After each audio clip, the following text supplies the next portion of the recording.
मुझे लगता नहीं है हमें किसी चीज पे डिस्कशन करना चाहिए, हम लोग सीधा टॉपिक पे आ जाते हैं। तब आप लोग लग नहीं रहे पार्टिसिपेटिव, तो ठीक है। अभी तक हम लोगों ने क्या पढ़ा है, एक बार उसकी बात कर ले। हम लोगों ने अभी तक जो पढ़ा था वो अपना टैक्स रेट वगैरह पढ़ा है, और उसके बाद इनकम का मीन तो नहीं देखा है हमने, पर्सन की डेफिनेशन पढ़ी है, एसएससी की डेफिनेशन पढ़ी है। इस हिसाब से हमने कुछ छोटे छोटे कॉन्सेप्ट पढ़े हैं, टैक्स रेट पढ़ा है, फिर हमने पढ़ा है टोटल इनकम कैसे निकलती है, सरचार्ज का कौन टोटल इनकम सरचार्ज का कॉन्सेप्ट देखा है हमने, मार्जिनल रिलीफ का कॉन्सेप्ट देखा है हमने। फिर हम income under the head house property आ गए थे, उसमें हम लोगों ने हाउस प्रॉपर्टी का मीनिंग देखा, जीएवी निकालना सीखे हम, जीएवी वेरियस सिचुएशंस में भी देखा हमने। उसके बाद उसमें से म्युनिसिपल टैक्सेस माइनस होकर एनएवी आता है, स्टैंडर्ड डिडक्शन देखा हमने। फिर इंटर अगर 24 ए एंड बी वाला, तो अभी तक हम लोगों ने थोड़ा सा ये डिस्कस किया है। अभी एक बार जो टॉपिक आज शुरू करने वाले हैं उससे पहले उसका इंट्रोडक्शन ले लेते हैं, क्या है हमारा टोटल इनकम कैसे निकलता है, वो एक बार वापस रिवाइज करा रहा हूँ। कंप्यूटेशन ऑफ टोटल इनकम,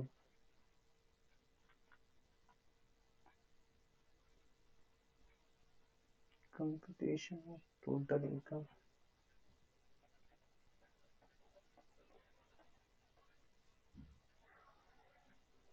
हम लोग इसमें पांचों हेड की इनकम जोड़ देते हैं। हमारे पांच हेड कौन कौन से हैं, कोई बताएगा?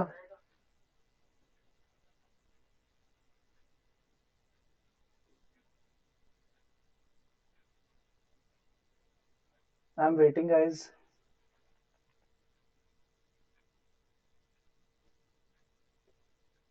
अनिका आप बताइए। Sir income from salary, income from house property hmm. और सर इनकम अभी तो याद है। कैपिटल गेन कैपिटल नहीं है सर। और profit and gain from business and profession, इसे हम बिजनेस एंड प्रोफेशन, इसे हम पीजीवीपी बोलते हैं।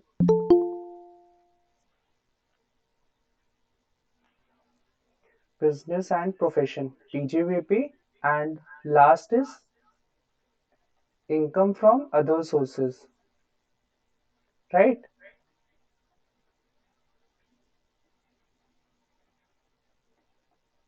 इनकम फ्रॉम अदर सोर्सेज, उसके बाद हम लोग ये सब जोड़ने के बाद रफली जीटीआई ले आते हैं।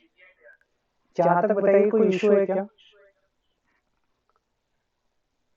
जीटीआई में से क्या माइनस होता है? लेस डिडक्शन अंडर चैप्टर 6 है, that is section 80 C to 80 U. ये क्या आता है हमारा टोटल इनकम। यहां तक ध्यान है कुछ? तान्या याद आ रहा है कुछ?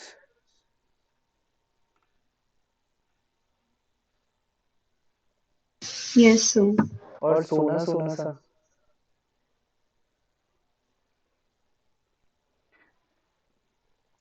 तो एक काम कर लेते हैं और थोड़ा सा रिवाइज कर लेते हैं, कोई ज्यादा जल्दी है नहीं। ये टोटल इनकम आ जाता है। इसके बाद हम लोगों ने टैक्स रेट देखे, कंप्यूटेशन ऑफ टैक्स लायबिलिटी कैसे होता है। टैक्स रेट अभी देखते हैं पहले एक बार। कंप्यूटेशन ऑफ टैक्स लायबिलिटी, जिनको पहले समझ नहीं आया वो भी एक बार बेसिकली आइडिया ले लेंगे तो समझ आ जाएगा, तो प्लीज अटेंटिव रहिएगा।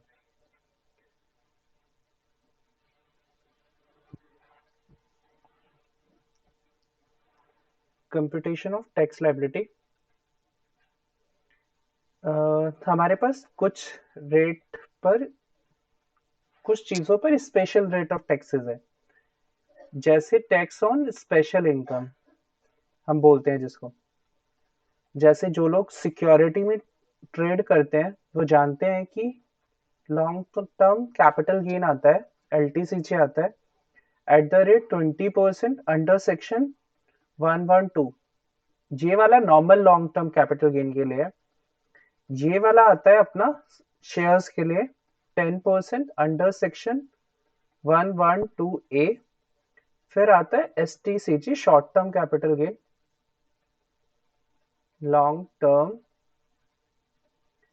Capital gain. फिर आता है short term capital gain at the rate 15% under section 111। इसका डिट्टो कॉपी एक्सेप्ट ये वाला चेंज, राइट। तो ये हो गया हमारा शॉर्ट टर्म कैपिटल गेन। फिर आता है हमारा कैजुअल इनकम पे रेट है फ्लैट, जैसे अभी गवर्नमेंट ने क्रिप्टो पे लगाने का बोला है। Casual income at the rate 30%। ये आ जाता है हमारा। उसके बाद हम लोग निकालते हैं टैक्स ऑन नॉर्मल इनकम। वो कैसे आता है? Slab wise. Slab wise. फिर ये दोनों मिलके बनता है हमारा टैक्स, टोटल टैक्स। अब उसमें हम लोग क्या करते हैं, उसमें हम लोग अगर मान लीजिए 50 लाख से ऊपर गया तो सरचार्ज, फिर वो आप लोग रेट ध्यान होगा 50 लाख, 1 करोड़, 1 करोड़ से 2 करोड़, 2 करोड़ से 5 करोड़, 5 करोड़ से एवब 37% का रेट लग जाता है, तो वो सरचार्ज का रेट आ जाता है। फिर हमने एक कॉन्सेप्ट देखा था मार्जिनल रिलीफ का, तो मार्जिनल रिलीफ का कॉन्सेप्ट आ गया। और अगर मान लो कि income if any, surcharge if any, और अगर मान लीजिए आपका इनकम 5 लाख से कम बैठता है तो रिबेट आ जाता है अंडर सेक्शन 87A। उसके बाद आता है हमारा टैक्स लायबिलिटी बिफोर सेस। फिर हम लोग इसमें क्या करते हैं, सेस ऐड करते हैं एट द रेट 4%। फिर हमारा आता है net tax payable. Net tax payable,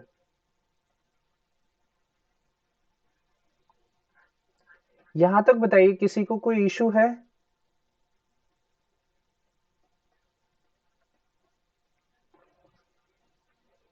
please reply कर दीजिए। No, sir. No right, sir. No sir. ठीक है। तो अभी हम लोग फिर एक बार, आप लोग मुझे एक बार, हम लोगों ने 3 कैटेगरी ऑफ रेट देखी थी इनकम टैक्स की। एक बार इनकम टैक्स का रेट भी आप लोग रिकॉल कराइएगा। Income tax rate category 1, category 2, category 3।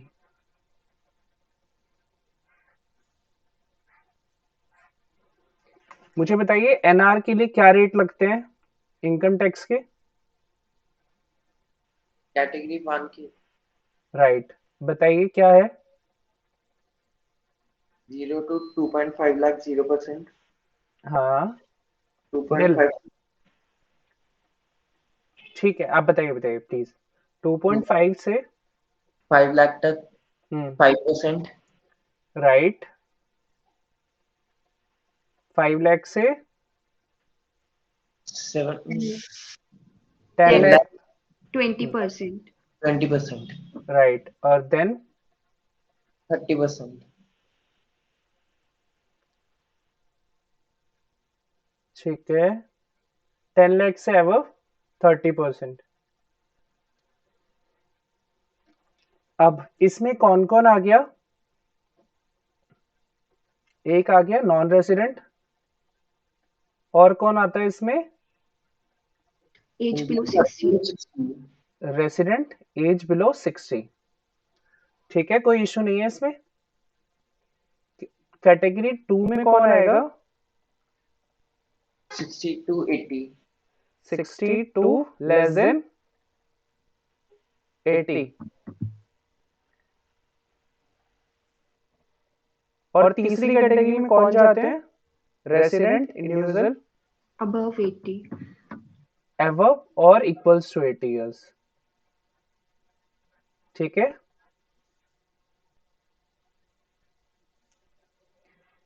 अभी मुझे एक बार बताइएगा अभी कैसे करना है। इनको कहां तक एग्जम्पशन मिलती है कैटेगरी 2 को? 3 लाख।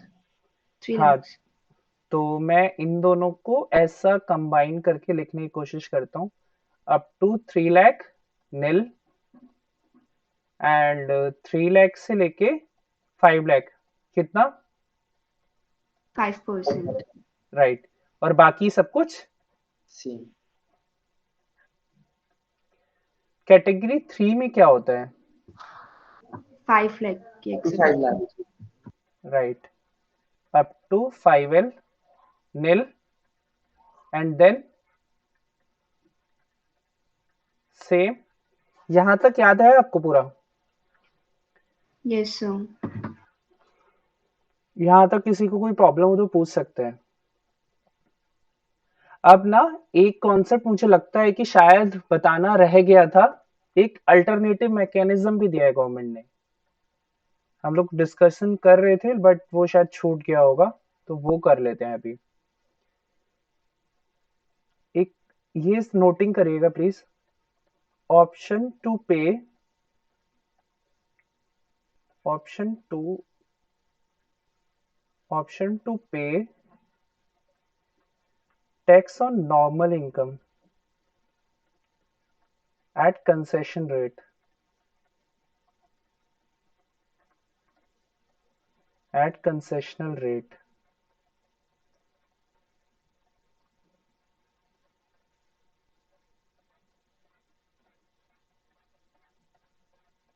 किसी को याद है, किसी को ध्यान है ये कंसेशनल रेट क्या है? कोई तो मुझे क्लास में बता रहा था।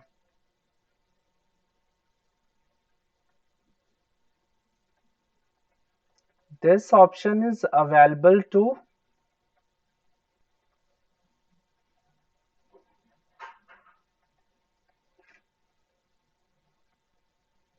individual and HUF। अभी देखते हैं दूसरे पॉइंट पे।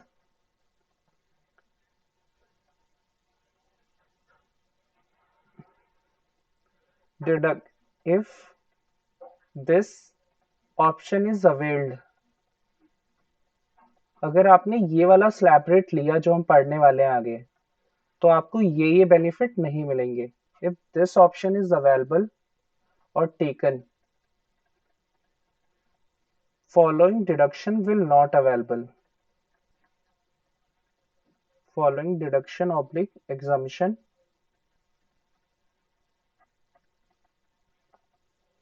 will not available।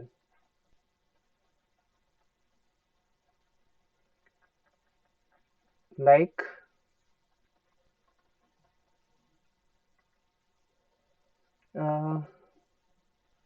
leave travel concession LTC। ये हम लोग पढ़ेंगे सैलरी के चैप्टर में। अभी कुछ इंस्टेंसेस बता रहा हूँ बस। स्टैंडर्ड डिडक्शन हमें मिलेगा सैलरी में 40,000 रुपए का, वो चीज standard deduction under head salary.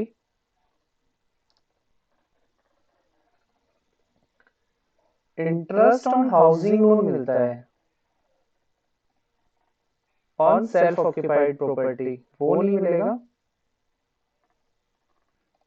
24 में हम लोगों ने पढ़ा होगा कि सेल्फ ऑक्यूपाइड तक 30,000 या 2 लाख वाली लिमिट रहती है,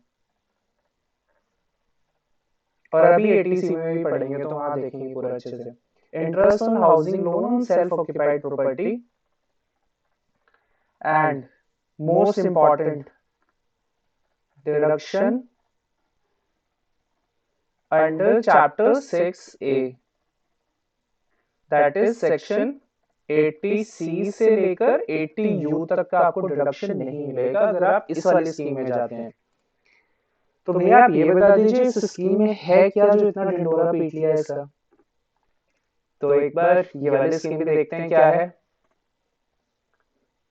एक चीज मैं क्लियर करूं, स्पेशल रेट्स हमारे कौन से हैं टैक्स के? LTCG under section 112 at the rate 20%, LTCG under section 112A at the rate 10%, STT under section 111A at the rate 15%, sorry ये STCG है, एंड कैजुअल इनकम। इन चीजों पे ये रेट नहीं लगेंगे। अब बात करते हैं नॉर्मल इनकम की। ये नॉर्मल इनकम पे ये लगेगा पूरा प्रोविजन। नॉर्मल इनकम अगर मेरा है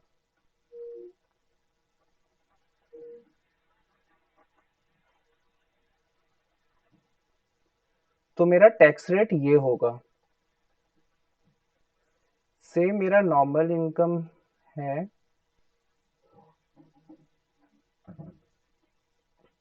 अप टू 2.5 लाख, तो मेरा टैक्स रेट कितना होना चाहिए नॉर्मल इनकम में? गवर्नमेंट बोलेगी कि जितना हम आपको उसमें दे रहे थे इतना तो देंगे ही देंगे, तो निल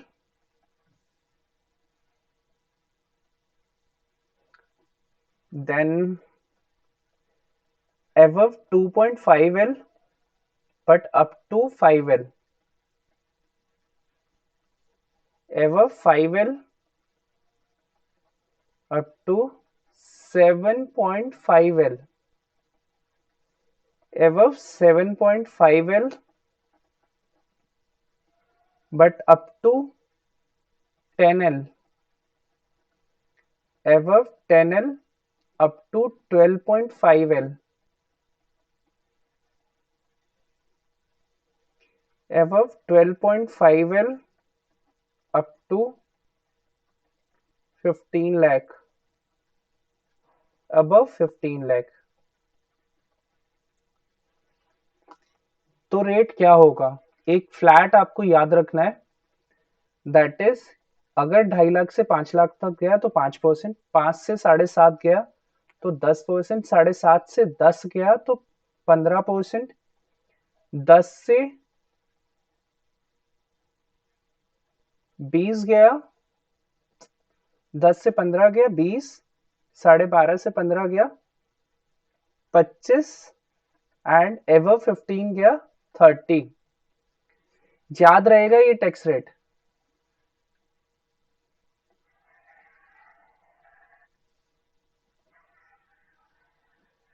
बताइए किसी को कुछ इशू आ रहा है?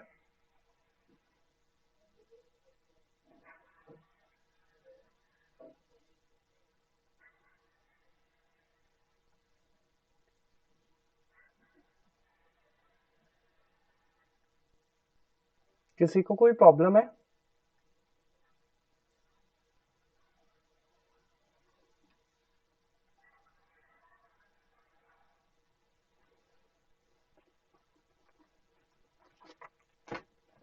बताइए, यहां तक कोई प्रॉब्लम नहीं है तो फिर मैं आगे चलूं। प्लीज एक बार थम्स रेज कर दीजिए और बता दीजिए।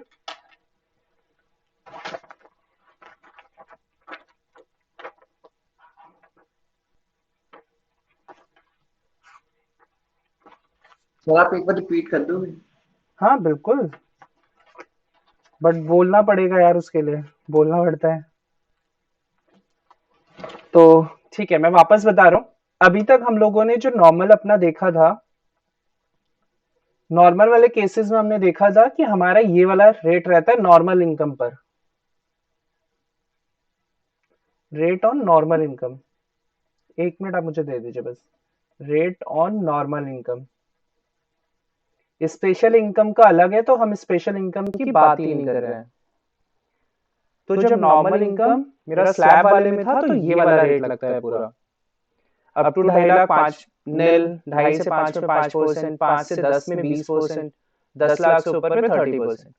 अब गवर्नमेंट ने मुझे एक स्कीम दिया कि गवर्नमेंट बोलती है कि आप सारे डिडक्शन छोड़ दो, आपको हम मैक्सिमम डिडक्शन नहीं देंगे, और ये वाला डिडक्शन बहुत बड़ा होता है, तो आप बहुत सारे डिडक्शन छोड़ दो और हम आपको ये वाला टैक्स रेट दे देंगे, क्योंकि आपका इसमें रेट कम है। स्पेशल रेट पे स्पेशल रेट लगते रहेंगे, लेकिन जो नॉर्मल इनकम है अप टू 2.5 लाख तक, उस पे हम आपसे 0 पैसा ले रहे हैं, निल टैक्स रेट है हमारा। नॉर्मल इनकम अगर 2.5 लाख से 5 लाख तक है तो हम 5% का टैक्स रेट लेंगे, 5 लाख से 7.5 लाख है तो हम 10% का लेंगे, मतलब हर एक 2.5% पे 2.5 लाख जब बढ़ेगा इनकम तो आपका 5% इंक्रीज हो जाएगा, that is up to 15 lakh. तो अप टू 2.5 लाख से 5 लाख तक 5%, 5 लाख से 7.5 लाख 5% बढ़ गया 10%, 2.5 लाख वापस बढ़ा 7.5 से 10 हुआ 15%, एंड देन 10 टू 12.5 lakhs हुआ, दैट इज 2.5 lakhs का इंक्रीमेंट हुआ तो 20% का टैक्स रेट हो गया, दैट इज 5% बढ़ गया। फिर 12.5 से 15 हुआ, 5% वापस बढ़ा, ऐसे ही 15 तक हुआ तो 30% मैक्सिमम स्लैब रेट रहा, इससे ऊपर जाएगा तो 30% का रेट रहेगा। उसके ऊपर वो सब सरचार्ज वगैरह जो लगता है वो सब लगेगा। ठीक है, कोई इशू है? तो सर इसमें डिडक्शन क्यों नहीं मिल रही वैसे? इसमें डिडक्शन इसीलिए नहीं मिल रही क्योंकि आपका रेट कम है ना। आपके सारे डिडक्शन खत्म कर दिए गवर्नमेंट ने। गवर्नमेंट बोलती है आप इन्वेस्टमेंट नहीं कर सकते, आप कहते हैं नहीं हम नहीं कर रहे, तो गवर्नमेंट बोली ठीक है, हम अगर आप करते भी हो ना तो हम आपको बेनिफिट नहीं देंगे, तो हम आप ये वाला रेट ले लो। ठीक है, अभी बताइए किसी को कोई प्रॉब्लम है? अब हम लोग एक नया चैप्टर शुरू करने वाले हैं।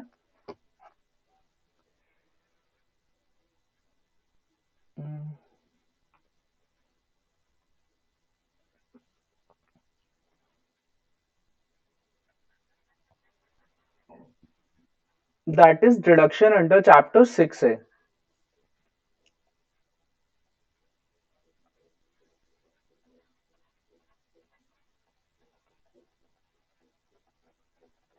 डिडक्शन अंडर चैप्टर, मैं इसको पूरा लिख देता हूं, under chapter 6A, that is section इसमें आ गए हमारे, दैट इज सेक्शन 80C से 80U। मैं इसकी ना आपको छोटी छोटी क्लिपिंग्स दूंगा, मतलब आज की क्लास में जितना हो जाएगा, बट इसकी छोटी छोटी सी वीडियोस बना बना के दे दूंगा, अदरवाइज ये भी बहुत ज्यादा टाइम टेक कर लेगा। तो सबसे पहले हम लोग बात करते हैं, आपको ये तो समझ में आ गया जीटीआई में से, जीटीआई से हमें टीआई पे पहुंचने के लिए डिडक्शन अंडर चैप्टर 6 से माइनस करना पड़ता है। यहां तक बताइए किसी को कुछ इशू है क्या? टोटल इनकम आता है, तो अब हम पढ़ने वाले ये कि इनमें क्या क्या चीजें आती है।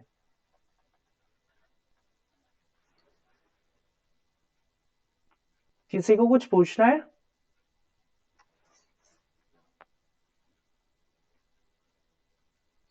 देन हम लोग पहले पढ़ने वाले हैं, एक बार पूरा समरी देख लेते हैं इसमें हम क्या क्या पढ़ेंगे पूरे चैप्टर में। सेक्शन 80C किसी ने नाम सुना है क्या? किसी ने भी सुना है क्या 80C का नाम? No sir. ठीक है, यहां पर आपको डिडक्शन मिलेगा, deduction in respect of life insurance premium, जिसे आप लोग LIC के नाम से भी जानते हैं। मेनली LIC भी कवर्ड होगा, इसीलिए मैंने लाइफ इंश्योरेंस प्रीमियम बोल दिया है। Life insurance premium, contribution to provident fund, यहां नेशनल सेविंग सर्टिफिकेट आएगा, पब्लिक प्रोविडेंट फंड आएगा, बैंक एफडी आएगा, और आपका इंटरेस्ट ऑन हाउसिंग लोन आएगा, कुछ फंड्स में ट्रांसफर करना आएगा। तो वो सब कुछ हम लोग देखेंगे जब डिटेल में पढ़ रहे होंगे। सेक्शन 80C में ये आएगा।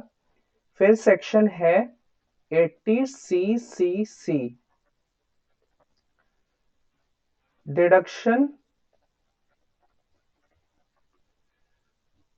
इन रेस्पेक्ट ऑफ, मैं इसको रेदर IRO लिख देता हूं, deduction IRO,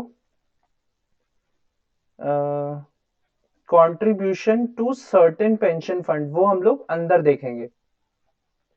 contribution to certain fund,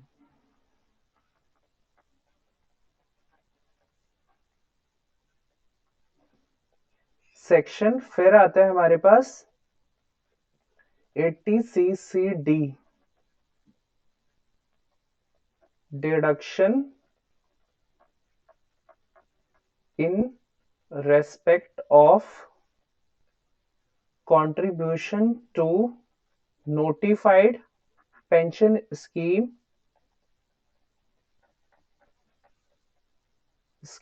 of central government, CG, central government। फिर एक कैपिंग लग जाती है इन तीनों के ऊपर, वो एक बार capping, section 80CCE, limit of 1.5 lakhs on deduction under section, इन तीनों को 80C, 80CCC, 80CCD, 80C, 80CCC, 80CCD, right. तो हमारा 80C वाली सीरीज हो जाती है कवर्ड। फिर हम आते हैं 80D में, सेक्शन 80D। इसमें हम लोग पढ़ने वाले हैं मेनली डिसेबिलिटी से रिलेटेड सेक्शन है ये, और इसमें हम लोग 80D में पढ़ने वाले हैं डिडक्शन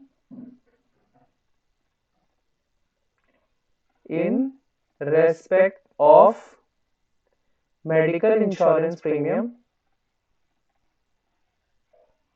यहां पे लाइफ इंश्योरेंस की बात थी, यहां पे मेडिकल इंश्योरेंस की बात है, medical insurance premium.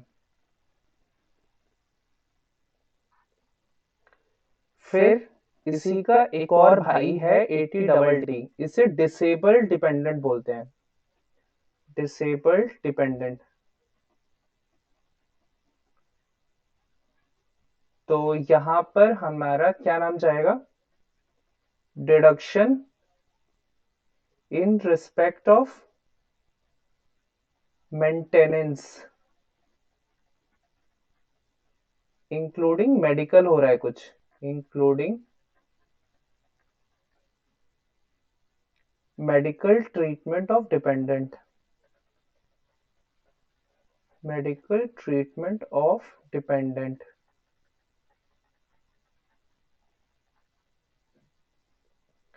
Who is person with disability,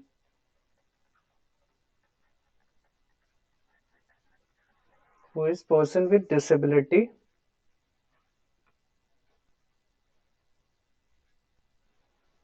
ठीक है, इसके बाद हम लोग एक अलग सेक्शन पढ़ेंगे, ये भी बिल्कुल इसका एक और भाई आया है, 80DDB। इसमें हम लोग क्या पढ़ने वाले हैं, अगर आप मेडिकल ट्रीटमेंट कराते हैं, deduction in respect of medical treatment etcetera,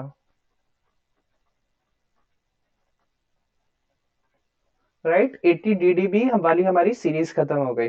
फिर हम लोग जाते हैं सेक्शन से 80E में, ई मतलब एजुकेशन, अभी देखेंगे वो एक बार याद करने का तरीका भी। Deduction in respect of loan taken for pursuing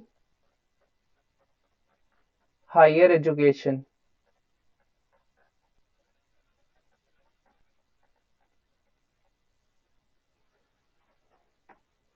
right, फिर एक सेक्शन आता है 80EE, ये आपको इंटरेस्ट ऑन लोन के लिए कुछ स्पेशल प्रोविजन बताएगा।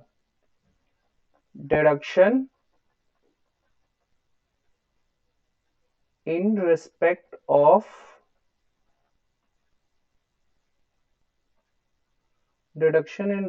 Of loan taken for residential house property.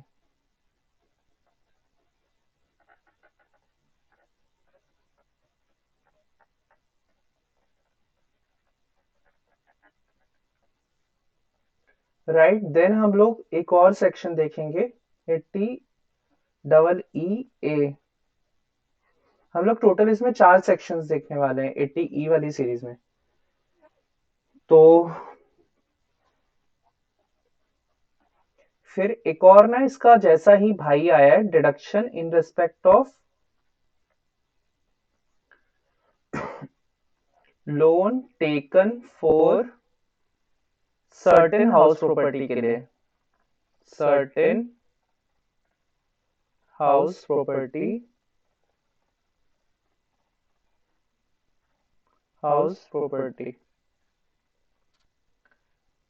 And then आता है हमारा सेक्शन 80EB। ये अभी गवर्नमेंट ने, आपको अगर ध्यान हो तो गवर्नमेंट बोलती है कि आप इलेक्ट्रिकल व्हीकल खरीदो, हम आपको छूट देंगे, तो वो छूट यहां पर आएगा आपका। Deduction in respect of purchase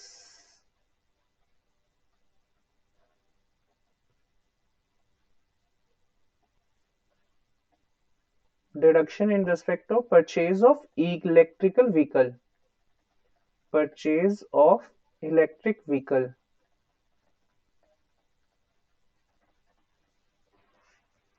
right, ये 80E वाली सीरीज कवर्ड हो गई हमारी।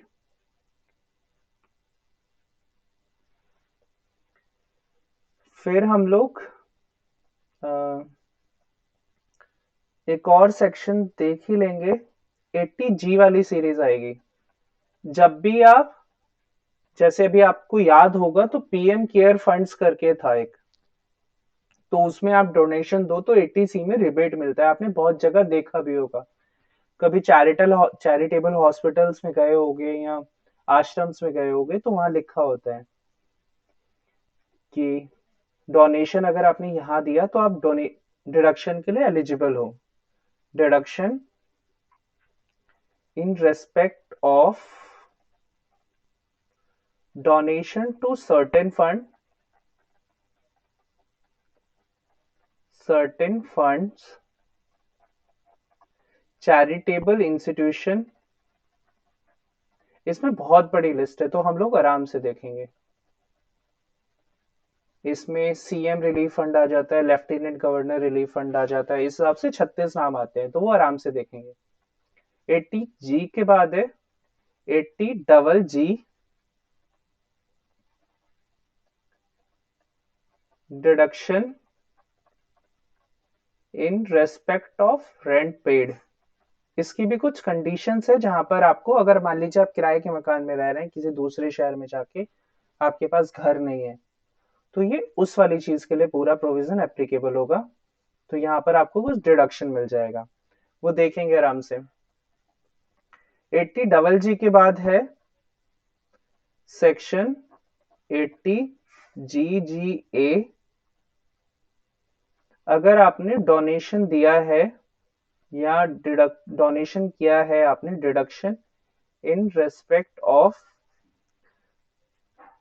certain donation for scientific, deduction in respect of certain donation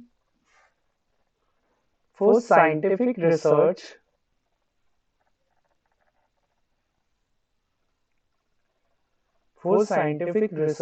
और रूरल डेवलपमेंट के लिए।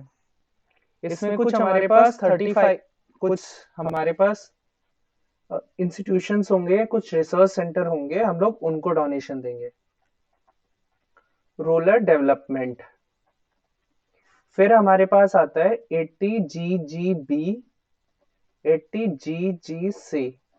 ये देखेंगे एक बार है क्या क्या। बेसिकली जब भी आप किसी पॉलिटिकल पार्टी को चंदा देते हो तो उसका डिडक्शन आपको मिलता है इस वाले सेक्शन में। Deduction in case of donation to political parties.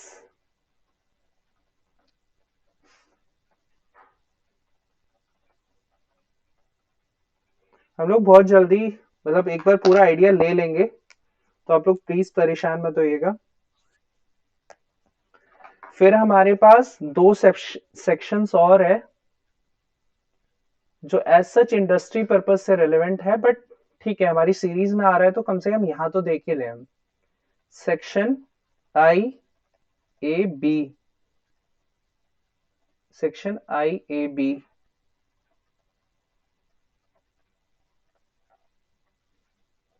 Section IAB इसमें क्या बात बोलता है, अगर आप SEZ डेवलपर हैं, आप इसमें डोनेशन नहीं देंगे, ये सीधा एग्जाम्पशन दे रखा है SEZ डेवलपर को। आप किसी ने नोएडा SEZ सुना है क्या?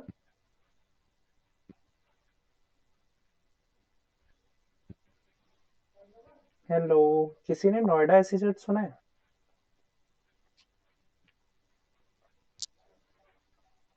इसके कॉरस में हम लोग एक सेक्शन और देखेंगे, सेक्शन 10AA। डिडक्शन या एग्जम्पशन मिलेगा SEZ को ही। डिडक्शन या exemption two units established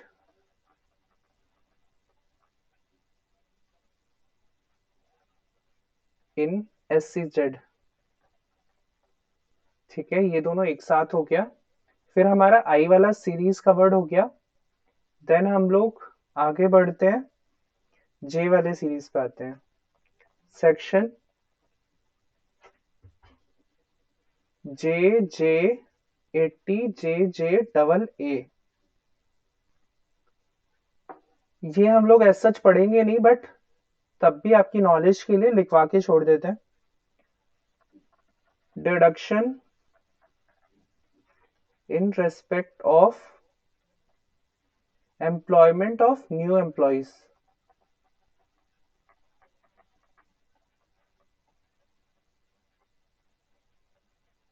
employment of new employees.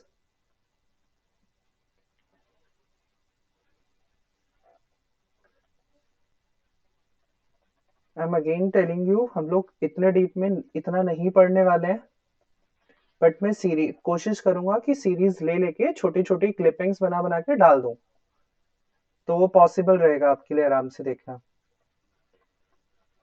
Deduction in respect of royalty income अगर आ रही है एंड आप ऑथर ऑफ बुक हैं, royalty income etcetera of authors.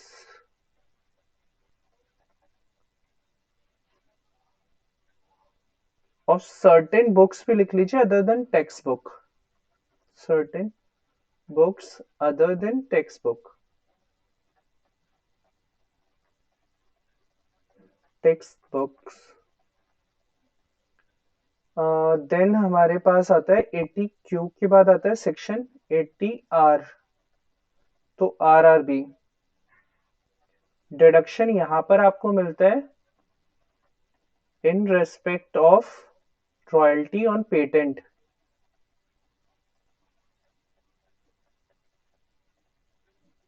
Royalty on patent. फिर हमारे पास आखिरी के दो सेक्शंस बचते हैं, मैं एक साथ ही लिख देता हूं इनको। 80 T T A, 80 T T B, deduction in respect of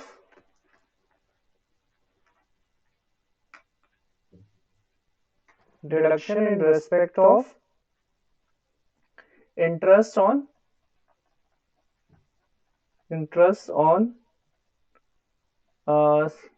deposit in saving bank account, in saving bank account. दूसरा, यहां पर भी डिडक्शन की बात होगी इन respect of interest on any deposit होगा, यहां पर interest on deposit in saving bank account in respect of interest on any deposit है यहाँ पे। ये this is for senior citizen, 80 TTB is for senior citizen। तो ये देखेंगे क्या होता है। और लास्ट सेक्शन जो है हमारा, that is section 80U, deduction in the case of person with disability.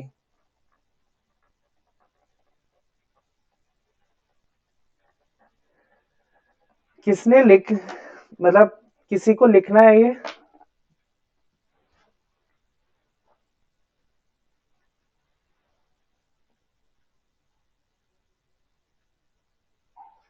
मुझे ड्रैग करना है ये ऊपर। सर 80E के बाद दिखा दीजिए। राइट, आप लोग कर लीजिए, मुझे बता दीजिएगा, मैं ऊपर नीचे करता रहूंगा।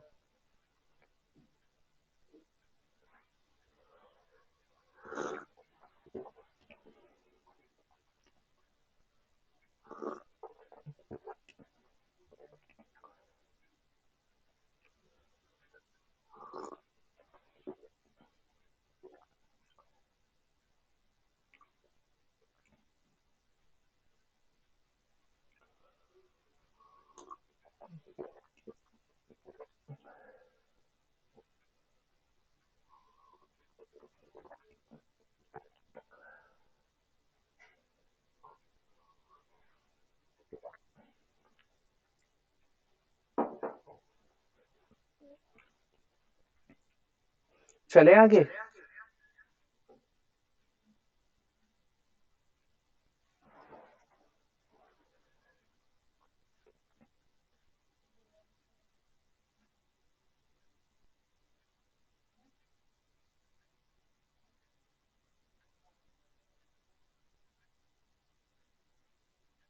Yes sir.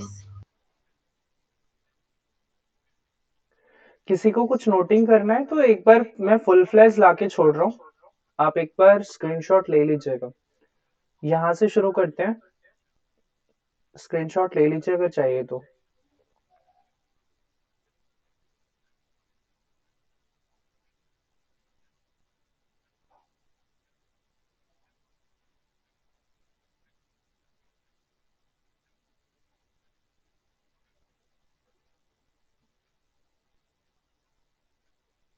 राइट, ये हमारा कवर्ड हो गया है। अभी बताइए किस किस को बोरियत आ रही है, मतलब कैसा लग रहा है कि कैसा ही है, अजीब सा ही है, बहुत पढ़ना पड़ेगा। मैं इसकी ना एक काम करूंगा, छोटी छोटी सी क्लिपिंग्स बना के डालता रहूंगा। अभी जितना हो जाएगा, बट क्लिपिंग बना के डालते रहेंगे। तो मोस्ट इंपॉर्टेंट पॉइंट देख के हम लोग शुरू करते हैं। ये पॉइंट इसी पे देख लेते हैं। किसी को कुछ पूछना है?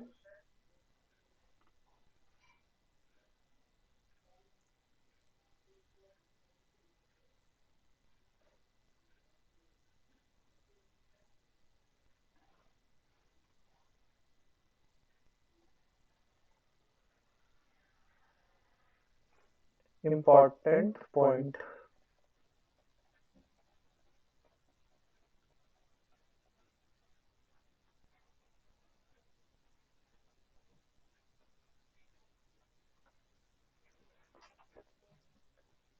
Deduction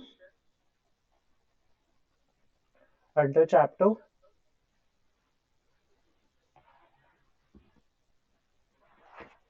Deduction under chapter 6A not available to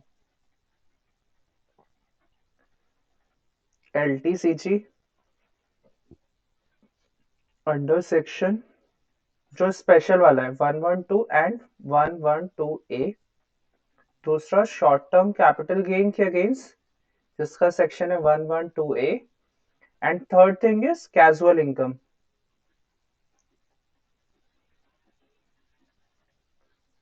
तो मैं यहाँ पे लिख दूं available against not available against special income.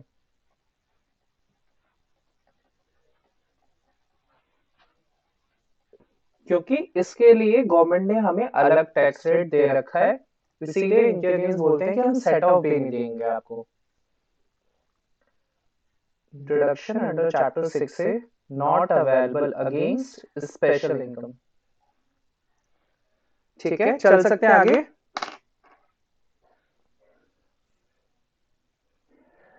हाँ नाम बता दीजिए एक बार.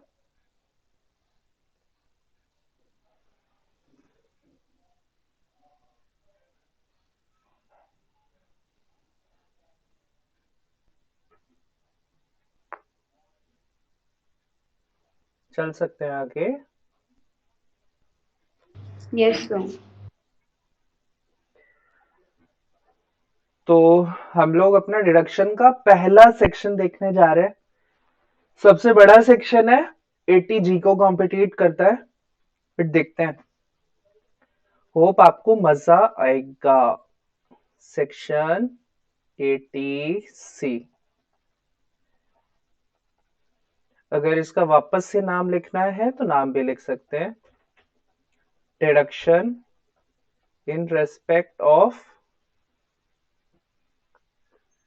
Certain investment.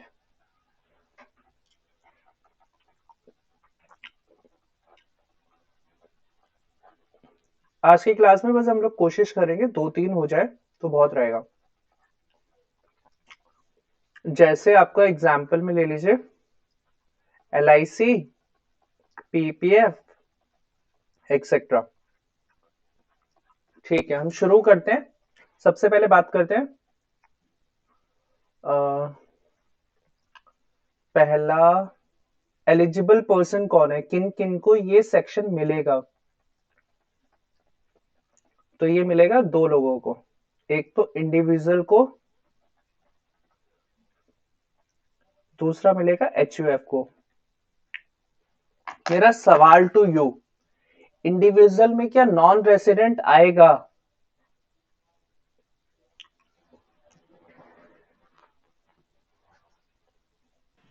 No sir. Right. कोई कुछ और बोलना चाहता है? इंडिविजुअल में नॉन रेसिडेंट आएगा क्या?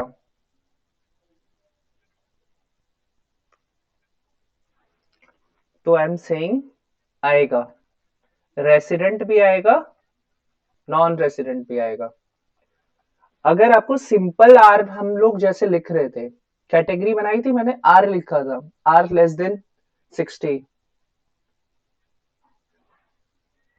ठीक है. अभी बताइए HUF में रेसिडेंट नॉन रेसिडेंट दोनों आएंगे या सिर्फ रेसिडेंट आएगा?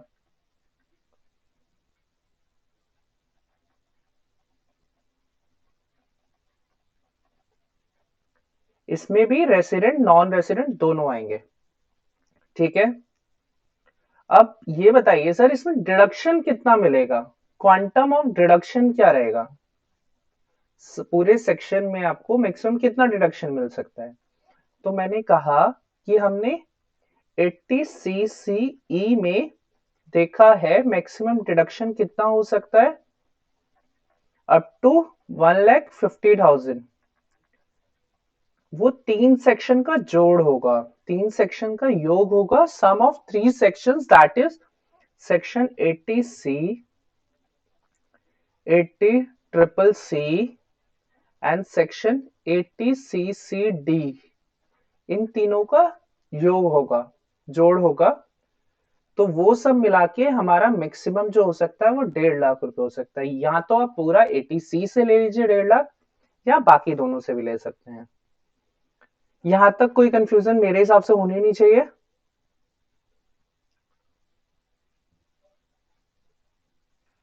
सर ये 80 CCE कैसे आ गया? 80CCE में कैपिंग लगाई हुई है। As per section 80CCE maximum deduction ₹1,50,000 for section 80C, 80CCC, 80CCD तीनों को मिलाकर सेक्शन 80CCE में बोला है कि आपको 3 सेक्शन का डोनेशन या डिडक्शन आपको 1.5 लाख रुपए मिलेगा। या तो आप पूरा 80C में 1.5 लाख ले लीजिए, मतलब आप जितना मर्जी ले लीजिए, 80C में 2 लाख ले लीजिए, लेकिन आपको जो डिडक्शन अलाउड होगा वो होगा 1.5 लाख का। जैसे जैसे आपके बर्थ सर्टिफिकेट में लिख दिया जाता है, आपको पता है कि आपके पेरेंट्स ने बोला कि ठीक है भाई ये हमारा बच्चा है, and with all due respect I am saying, और उसके बाद आपका बर्थ सर्टिफिकेट आपको प्रूफ कराता है ना कि ये लिखा हुआ है कि इनका नाम ये है, इनके फादर साहब का नाम ये है, मदर साहब का नाम ये है, राइट? तो ये ऐसे एक रेफरेंस दे रखा है बस। ठीक है, हम चल सकते हैं आगे। यस प्लीज डोंट माइंड, मतलब I was just taking an example to explain the concept. Yes right, तो अभी हम चलते हैं एलिजिबल इन्वेस्टमेंट पे।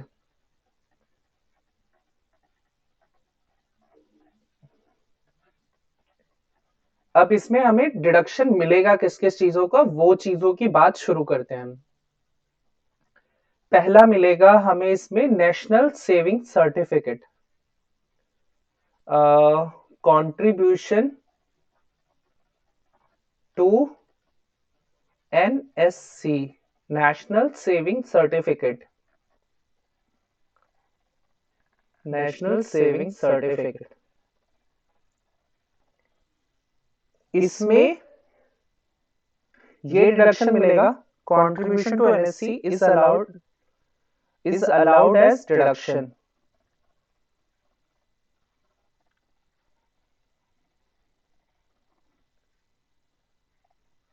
ठीक है, NSC में अगर आप कंट्रीब्यूट करेंगे तो आपको डिडक्शन मिलेगा, एंड देन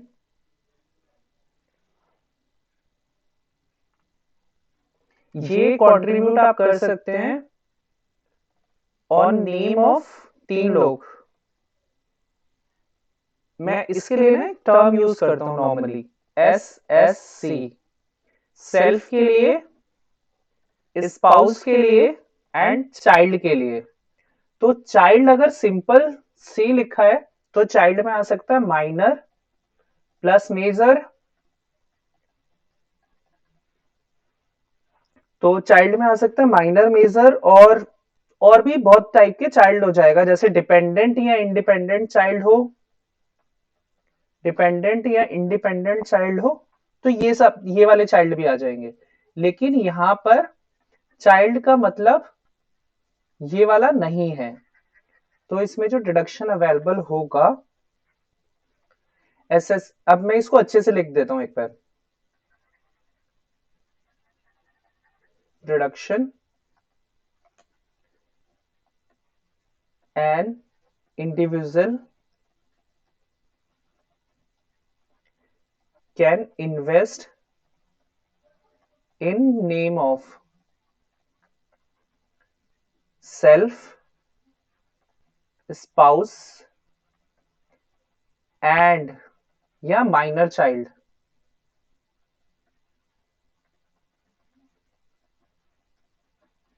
ठीक है, यहां पर SSC में ये नहीं होता पूरा, यहाँ पे माइनर चाइल्ड आ जाते हैं।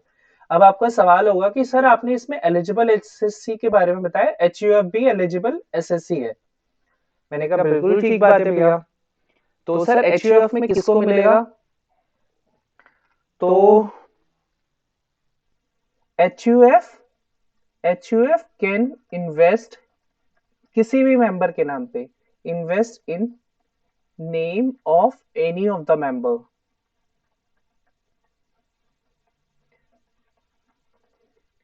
ठीक है,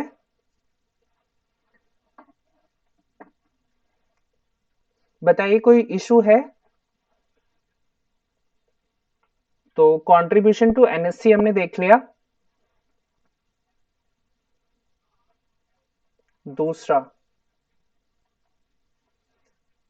इसमें अगर एक छोटा सा मैं और लिखकर आपको थोड़ा सा और मैं ले जाना नहीं चाहता था, बट एक बार आइडिया रहेगा आपको तो अच्छा रहेगा मेरे हिसाब से। तो एक चीज आप इसमें और देख लीजिएगा Excuse ऑन me. या So what was M and M? What was M and अच्छा, M in that HUF? MEMBER, member. Okay. ठीक है, अब क्या होता है, मैच्योरिटी पे आपको NSC से पेमेंट मिलेगा। मैं जस्ट हिंट देकर छोड़ रहा हूं ताकि आप आगे कभी पढ़ें तो आपको प्रॉब्लम ना आए।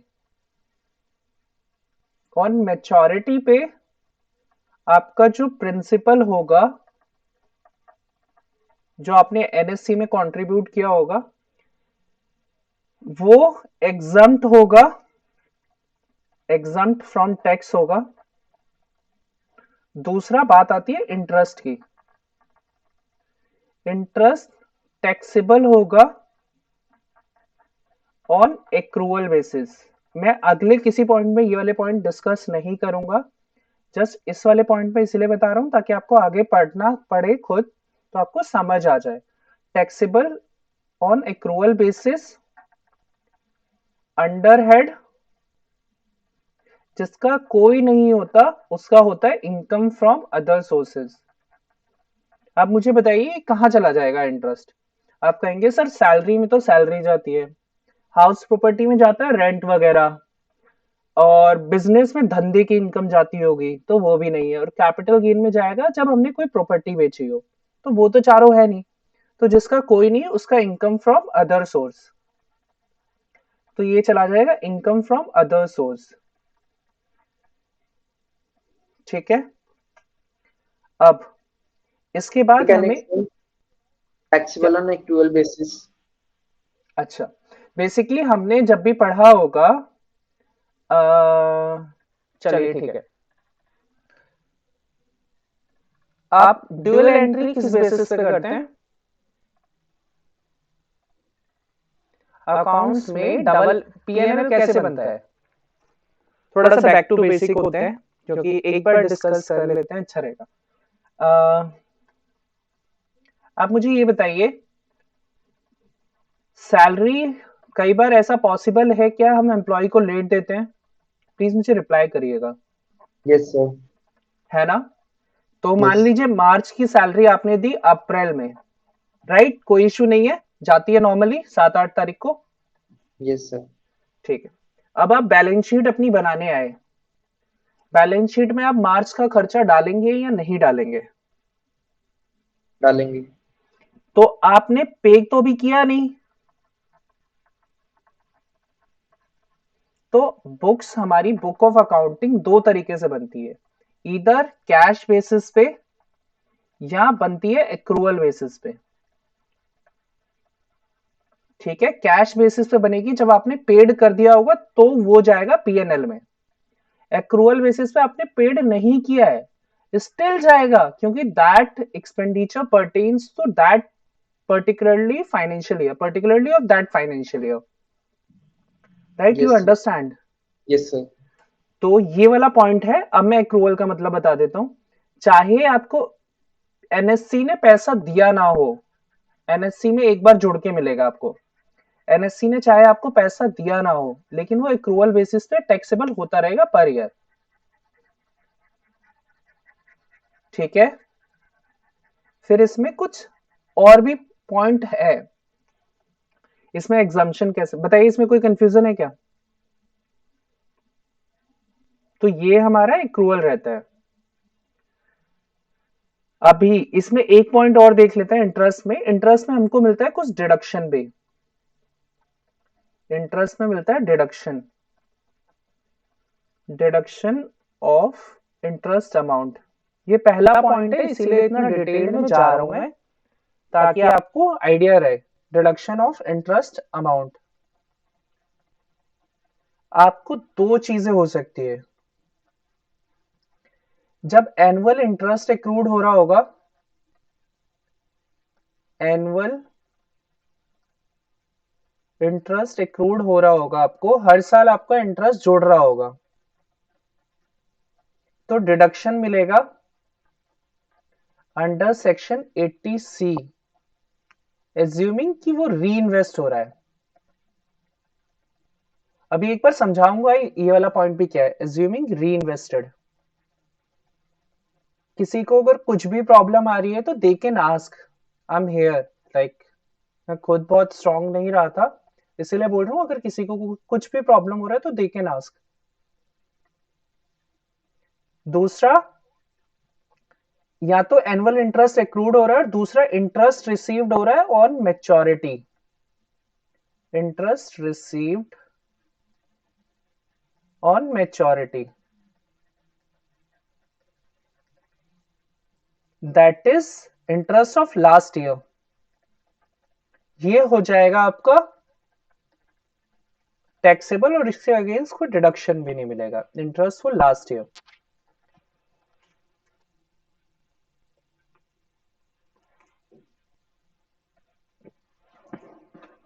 ठीक है, अगर मुझे इसमें करना है तो यहां पर आपको नो डिडक्शन अवेलेबल आएगा,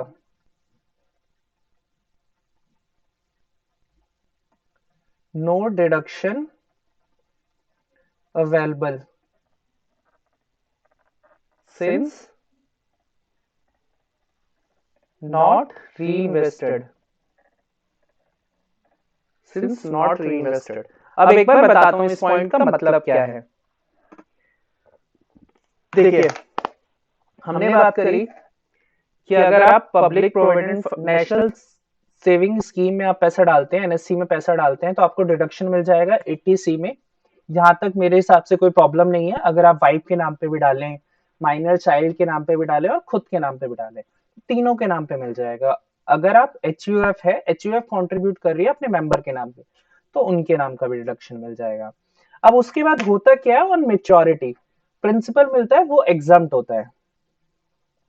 ठीक है, उसके अलावा ऑन मेच्योरिटी पे सिर्फ, और नॉर्मली जब इंटरेस्ट मिलता है तो वो होता है, नॉर्मली टैक्सेबल होता है on accrual basis, normally interest taxable होता है on accrual basis under head income from other sources.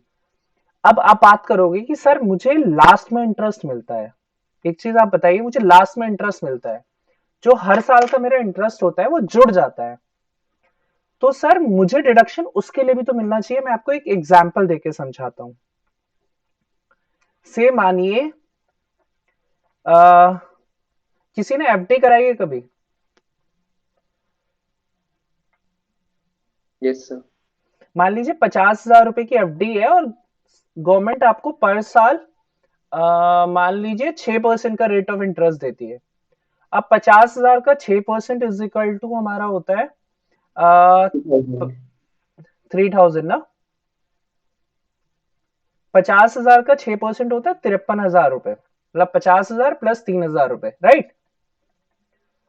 अब सेकेंड ईयर में आपने गए आप, अब आप जो मांगोगे बैंक आपको बोलता है कि हम देंगे आपको 50,000 रुपए वापस 6%, तो आप कहोगे भाई मैंने ये 3,000 रुपए तो लिए नहीं, तो मुझे इसके ऊपर क्यों नहीं आप ब्याज दोगे? You got my point. दोबारा बताता हूं, आपने कैप, हाँ मैं एक बार वापस जनरली सबके लिए बता देता हूं। आपने एक एफडी कराई 5 साल के लिए, 5 साल में आपने 50,000 रुपए लगाए और बैंक आपको देता है हर साल पे 6% का ब्याज, तो आपको पहले साल का इनकम हो गया 50,000 प्लस 3,000 रुपए। अब 53,000 रुपए आपका फर्स्ट ईयर का इनकम हो गया। सेकेंड ईयर में आपने प्रवेश लिया, आपने एंट्री ली, तो बैंक सेकेंड ईयर के एंड पे आपको 50,000 रुपए 6% का इंटरेस्ट देता है। तो आप कहोगे कि भैया मैं वो 3,000 रुपए ले नहीं लेता, मैं अपने धंधे में लगा देता तो मुझे वहां से प्रॉफिट आता। है ना, तो आप मुझे मेरे पूरे 53,000 पे इंटरेस्ट दो 6%। You got. तो ये वाला पॉइंट बताने की मैं कोशिश कर रहा हूं। अब देखो डिडक्शन कैसे मिलेगा, एनुअल इंटरेस्ट एक्रूड डिडक्शन मिलेगा अंडर सेक्शन 86। क्यों? क्योंकि आपने वो फंड री इन्वेस्ट कर दिया 50,000 प्लस 3,000 रुपए। अब बात आई साल के लास्ट में, साल के लास्ट वाले पे 5वें ईयर में आपको से मान लीजिए आपका हो जाता है 60,000 रुपए और प्लस 5%। तो वो बोलते हैं 60,000 का 5% इज इक्वल टू कितना होता है, 60,000 का 6%, 3600। 3600 जो है ये आप री इन्वेस्ट नहीं कर पाओगे क्योंकि अब आपका निकालने का टाइम आ गया। तो इसीलिए इसको इसके अगेंस्ट आपको डिडक्शन नहीं मिलेगा आईटीसी में, क्योंकि अब ये टैक्सेबल होगा। बताइए किसी को कोई प्रॉब्लम है इसमें? कोई कुछ भी पूछना चाहता है तो पूछ सकता है बड़े आराम से। ठीक है, चले आगे। तान्या समझ आया? टैक्सेबल इनकम 3600 होगी। Yes sir. हाँ ठीक है। टैक्सेबल इनकम जो भी आपको लास्ट में एक्यूमुलेट होके मिलेगा ना 3600 और प्लस जो पहले के वो होंगे इंटरेस्ट अमाउंट, मतलब आप देखो ना 3600 रुपए लास्ट ईयर का हो गया प्लस कुछ 2500 रुपए पहले के भी आ रहे होंगे, तो जो एक बार लास्ट मिलेगा ना वो सारा टैक्सेबल हो जाएगा। ओके, और प्रिंसिपल अमाउंट एग्जाम्प्ट हो जाएगा। हाँ प्रिंसिपल अमाउंट एग्जाम्प्ट हो जाएगा जो 50,000 का बिल्कुल था। बिल्कुल, प्रिंसिपल अमाउंट एग्जाम्प्ट हो जाएगा। ठीक है अनिका, कोई इशू है? शोभा, कोई वंश, आपको है कुछ? No sir, no issues. ठीक है तो हम लोग आगे बढ़ सकते हैं। मैं और जगह पे इतना डिटेल में नहीं जाऊंगा। तो ठीक है, अब दूसरा पॉइंट है वेयर आपने अमाउंट इन्वेस्टेड किया है, amount invested in public provident fund. ठीक है, अलाउड एज डिडक्शन।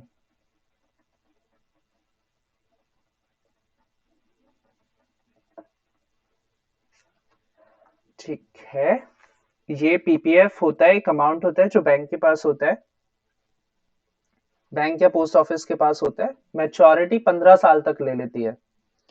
तो आप ये भी ले सकते हो, इस ये जो मैं लाइन लिखवाऊंगा आपको, individual can invest in name of SSC, इसका मतलब क्या है? कोई मतलब बताएगा एक बार? Invest in name of SSC, that is self, spouse and child. यहां पर माइनर भी आएगा, मेजर भी आएगा।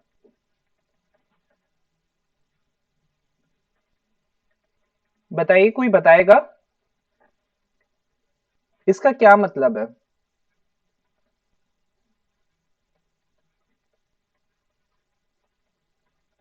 किसी को समझ नहीं आ रहा?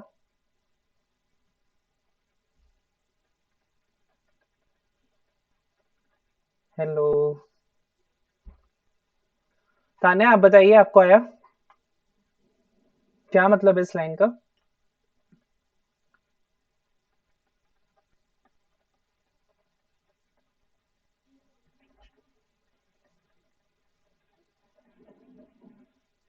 हाय, कोई है क्या कनेक्शन में?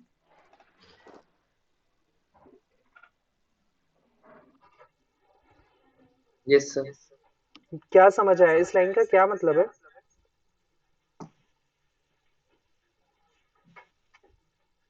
Sir, individual can invest for any member like self, spouse or child. हाँ, क्या मतलब है इस लाइन का? Investment. हाँ, मेरा मेरा मेन कहने का कंटेक्स्ट है, आप इन्वेस्ट करिए, अगर आप खुद के नाम पे करेंगे तो आपको डिडक्शन मिलेगा ही मिलेगा। आपने अपनी बीवी के नाम पे भी किया है ना, तो आप अपनी इनकम में उसका डिडक्शन क्लेम कर सकते हैं। आपने बच्चों के नाम पे पैसा इन्वेस्ट किया ना, तो भी आप डिडक्शन क्लेम कर सकते हैं। Everyone got my point? Yes sir. नहीं आया समझ? वापस बताना है। किसी को लगता है मुझे वापस बताना है ये?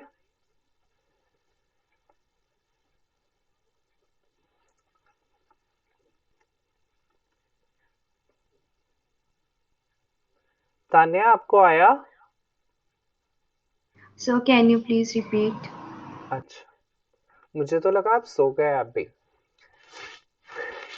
तो No, sir.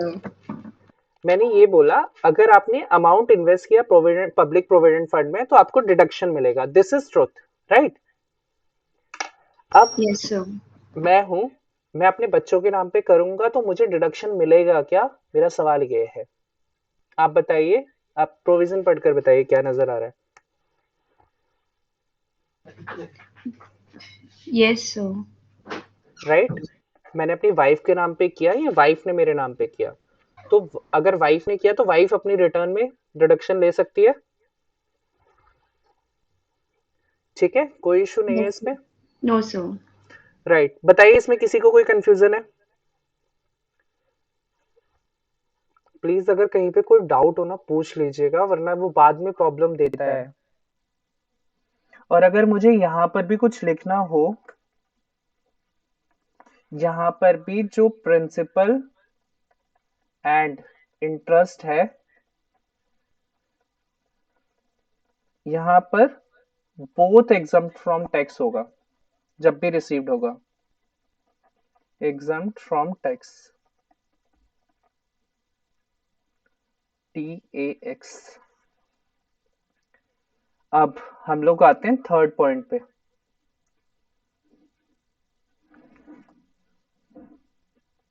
Third is like this वाला। जब आपने FD करा रखा है, amount invested in fixed deposit,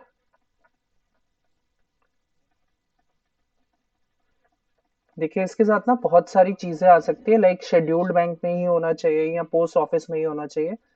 तो मैं बस आपको छोटा छोटा क्रक्स दे रहा हूँ, अदरवाइज पूरा हो ही नहीं सकता ये। ठीक है, तो प्लीज थोड़ा सा समझिएगा। Amount invested in FD, generally point लिख देता हूँ क्या क्या होता है। 5 ईयर के लिए होता है FD, 5 साल या उससे ज्यादा के लिए, वो वाली FD के लिए आपको डिडक्शन मिलेगा। आप ये FD किस किस के नाम पे ले सकते हो?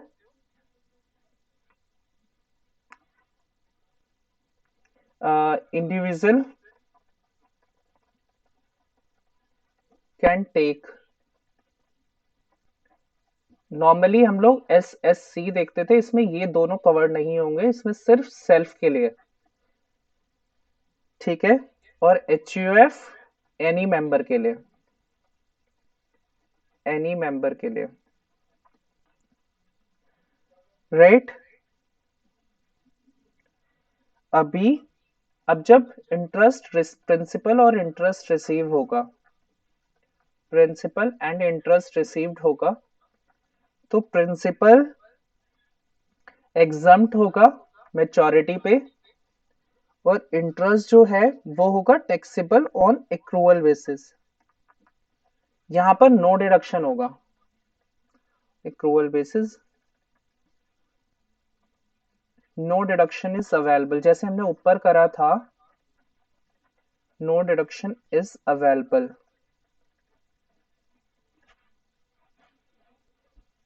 अब एक मेजॉरिटी मजे वाला पॉइंट बता रहा हूं। मैंने कहा FD अगर 5 साल के लिए है, लेकिन आपको बीच में कंटिजेंसी आ गई और आपने FD तोड़वा ली, that is if FD is encashed, यानी तोड़ दी। तोड़ना कैसे लिखते हैं? तोड़ना पता नहीं,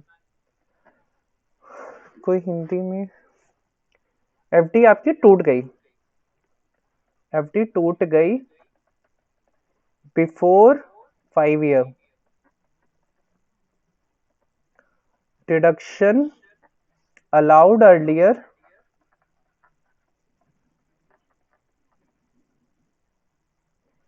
would taxable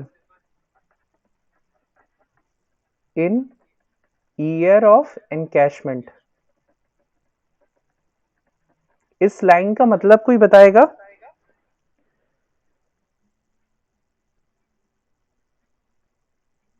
नवम आप बताइए।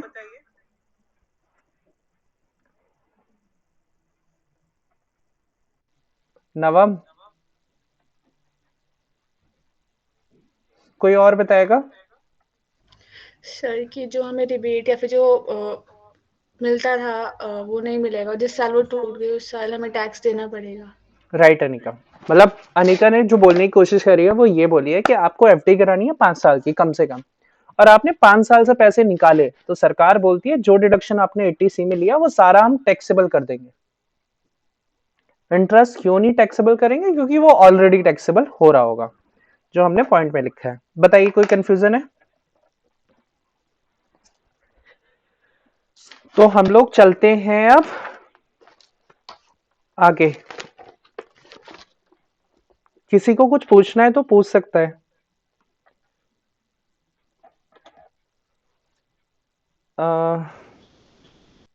प्लीज। सर ये डिडक्शन अलाउड की बात क्या लिखा? डिडक्शन अलाउड अर्लियर, EARLIER, ठीक है। Now it's time to go ahead for repayment of principal amount of housing loan.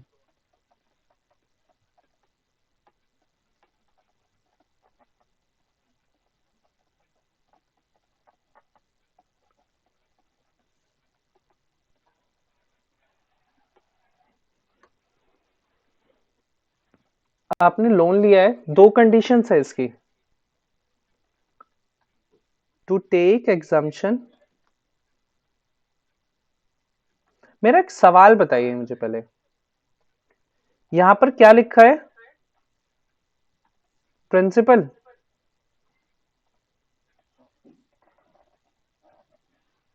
देखिए एक लोन लेते हैं तो आप, तो उसका दो चीज होता है, या तो उसका प्रिंसिपल होगा या होगा इंटरेस्ट। आपने घर बनाने के लिए लोन लिया है, आपको इंटरेस्ट कहां पर अलाउड होता है? लगाइएगा अच्छे से दिमाग, फिर बताइएगा।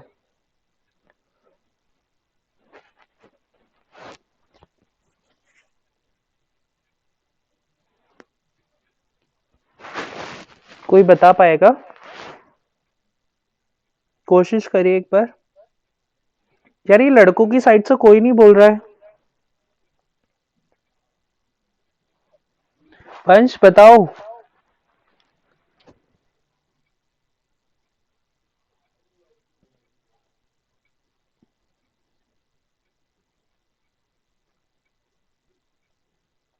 अनमोल।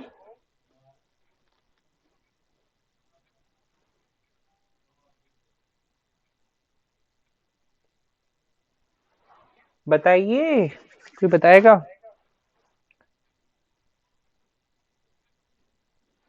ताने आप बताना, कुछ आ रहा है समझ? कुछ रिकॉल कर पा रहे हो? सर एक बार क्वेश्चन रिपीट करना। आपने एक लोन लिया है, लोन का प्रिंसिपल का डिडक्शन आपको 80C में मिल जाएगा। मेरा सवाल है इंटरेस्ट का डिडक्शन कहाँ मिलता है? सर वो तो हर बार, क्योंकि इंटरेस्ट तो हम हर इंस्टॉलमेंट में देते हैं, तो वो तो साल के एंड में मिल ही जाएगा। उसके अनिता लिए कहाँ मिलेगा, कहाँ मिलेगा? Sir 24B section. सर आप यही पूछ रहे हो? राइट। अनिका आपको क्लिक किया? हाँ सर अब समझ गई। ठीक है, नाइस एफर्ट, थैंक यू। तो सेक्शन 24 में आपको बेनिफिट मिल जाता है इंटरेस्ट का, और प्रिंसिपल का कहाँ मिलेगा? 80C में। ठीक है, कोई इशू है क्या किसी को? No, sir. हाँ, शोभा कुछ पूछना है आपको? नो सर, नो क्लियर है सर। ठीक है। इसकी दो कंडीशंस बता देता हूँ। Two conditions should satisfy. पहला, loan taken from notified organisation या स्पेसिफिक एम्प्लॉयर और स्पेसिफाइड एम्प्लॉयर। टेक्निकली नहीं जा रहा हूं मैं, सीरियसली बोल रहा हूं, वरना बहुत ज्यादा टाइम लगेगा। आपको बता देता हूँ नोटिफाइड ऑर्गेनाइजेशंस कौन कौन सी होती है, like CG, SG, bank, financial institutions, LIC, national housing finance करके है, एनएचबी होता है वो। और स्पेसिफाइड एम्प्लॉयर में आपकी कौन आते हैं? वो आते हैं other than private limited company. ठीक है, अगर आप इन लोग से लोन लेते हो और प्लस आपने पर लोन टेकन फॉर परचेज या कंस्ट्रक्ट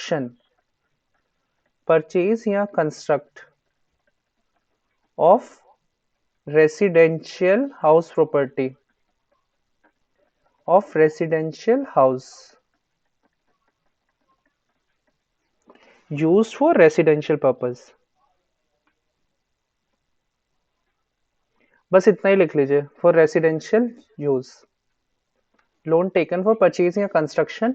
नीचे बस मैं एक पॉइंट लिखवा देता हूँ, ऑल्ट्रेशन वगैरह के लिए नहीं मिलता, जबकि 24 में मिलता था। ऑल्ट्रेशन करा रहे हैं आप घर में, आप कुछ एडिशन करा रहे हैं, कुछ मॉडिफिकेशन, रिपेयर करा रहे हैं, तो इसके अगेंस्ट नहीं मिलता है, नो डिडक्शन अलाउड।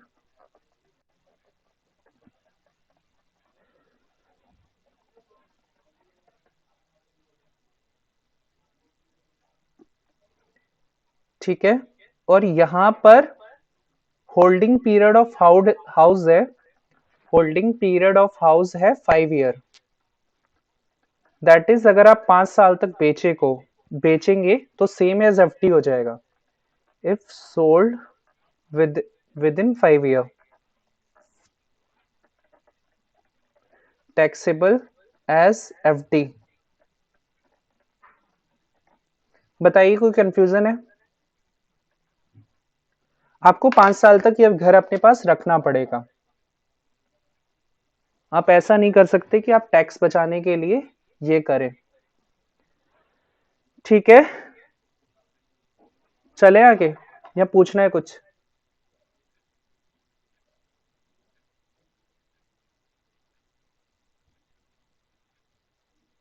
किसी को कुछ पूछना है?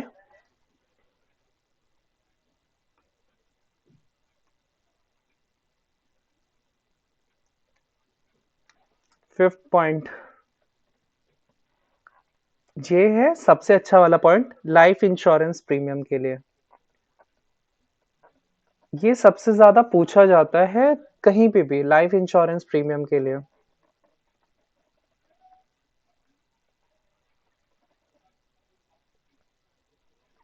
इंडिविजुअल किस किस के नाम पे ले सकता है? Individual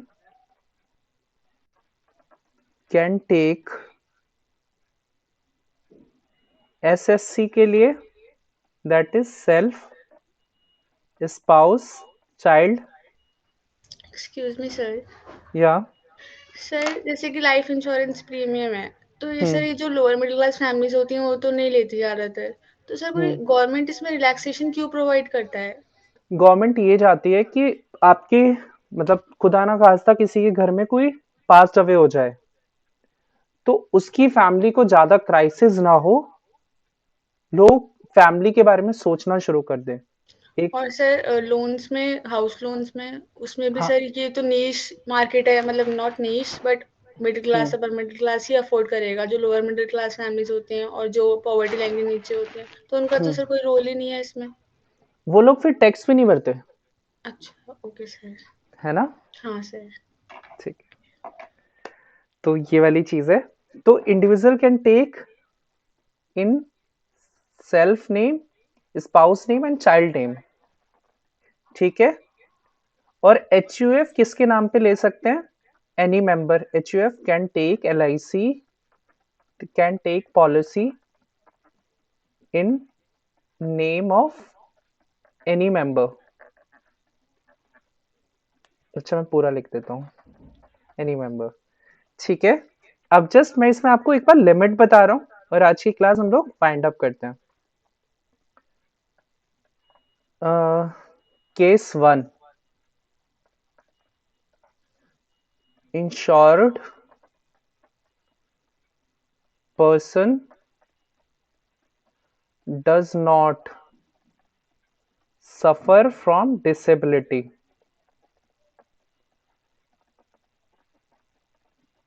Case 2, insured person suffers from disability.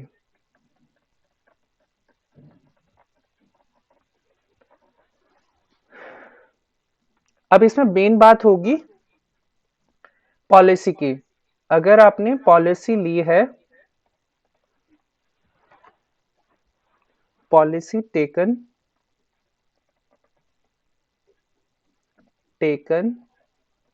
Before 1/4/2012, maximum limit 20% of sum assured. अभी एक बार बताऊंगा होता क्या है. पॉलिसी टेकन ऑन और आफ्टर 1/4/12, तो मैक्सिमम लिमिट हो जाएगा अगर आप सफर नहीं करते हैं फ्रॉम डिसेबिलिटी, तो मैक्सिमम लिमिट हो जाएगा 10% ऑफ सम एश्योर्ड.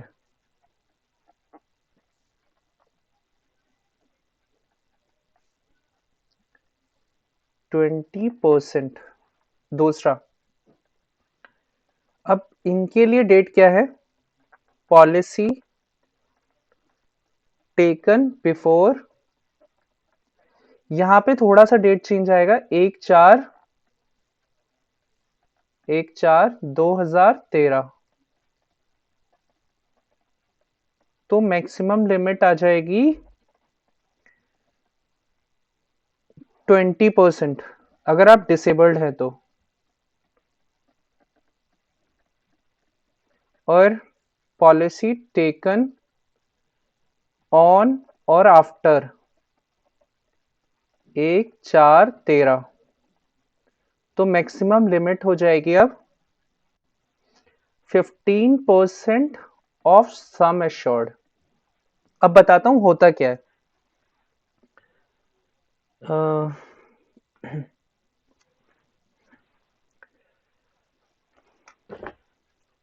यहाँ एक पॉइंट और लिखवाने ही दो, फिर ही बताता हूं. से मान लीजिए अब अमाउंट रिसीवेबल है on maturity. Amount receivable on maturity, दो केसेस हो सकते हैं इसमें. या तो that person is passed away, insured person is passed away on death, तो फुल्ली एग्जम्प्ट है, right. Death of policy holder है अगर तो. दूसरा, जब केस है अदर केस है, तो इसमें दो सिचुएशन, अगर आपने अप टू 10%, 15% एंड 20% वाली लिमिट में हो आप, ऑन अप टू 10%, 15% एंड 20% ऑफ सम एश्योर्ड, और दूसरा जहां एवब गया 10, 15 एंड 20% of sum assured,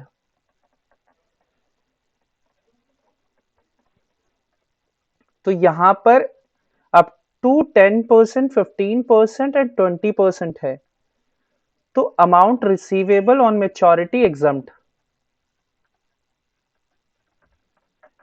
on maturity exempt and यहां पर amount receivable on maturity fully taxable. अब एक बार समझाता हूं क्या है। मान लीजिए आपकी LIC है 10 लाख की, आपकी LIC है 10 लाख की और आप हैं नॉर्मल पर्सन, तो आपको जो प्रीमियम पे करना है गवर्नमेंट बोलती है हम आपको मैक्सिमम 1 लाख रुपए पर साल का प्रीमियम देंगे।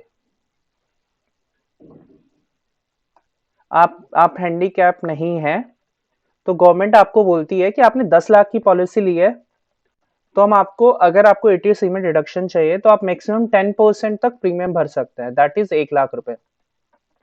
और मान लीजिए आपने 20% का ले लिया तो आपको डिडक्शन, आपका ये जो सारा अमाउंट है मेच्योरिटी पे जो रिसीव्ड होगा वो फुल्ली टैक्सेबल हो जाएगा। और दूसरा आपको डिडक्शन भी नहीं मिलेगा 80C का। बताइए कोई कंफ्यूजन है?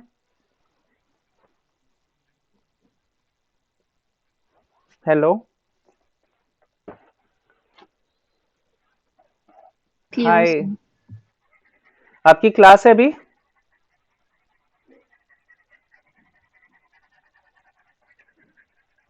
किसी को कुछ पूछना है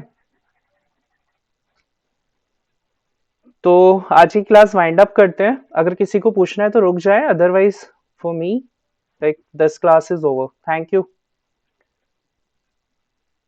Thank you sir. Thank you. Thank you, sir. sir. Thank you. Thank you everyone. sir. या थैंक यू।